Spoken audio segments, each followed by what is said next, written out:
So this week's story is called Silly Saul, so let's get right to it. The Philistine army had just taken a right old beating from the Israelites.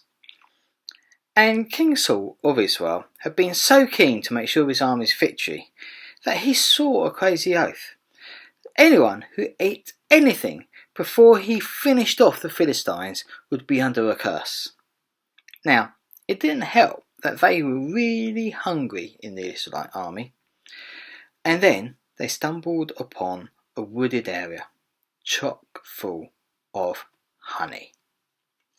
King Saul's son Jonathan was blissfully unaware of his dad's oafish oath and just went right ahead and scoffed some of the scrummy honey.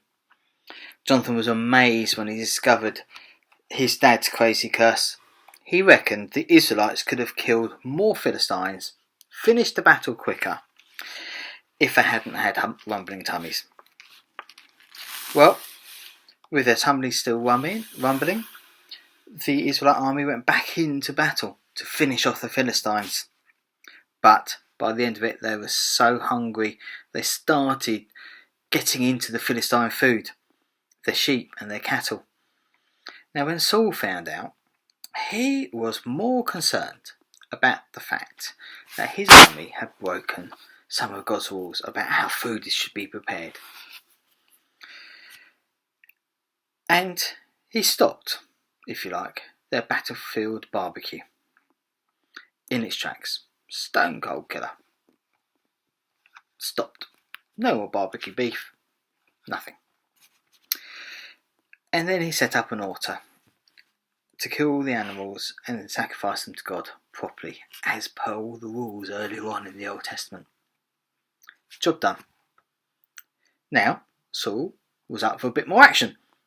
He rather liked the idea of a surprise night attack on the last few remaining Philistine soldiers running away, but decided it might just be a good idea to check with God first. But God wasn't saying anything. Well, how come God had suddenly stopped directing the battles? Saul figured out God's silence must mean that someone among them had sinned. It soon became all too clear that Jonathan was the culprit. However crazy Saul's curse was, God held Saul to his words. Jonathan came clean and admitted he'd scoffed some honey and told his dad, go ahead then, kill me, if that's what you want to do.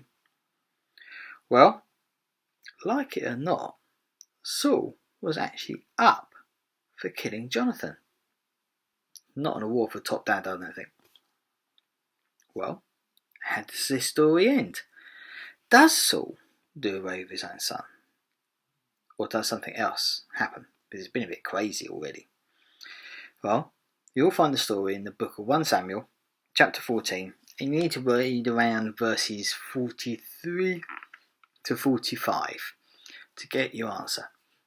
Then there's stuff obviously in your Learn Together pack and some activities. And I will see you next week for another crazy story.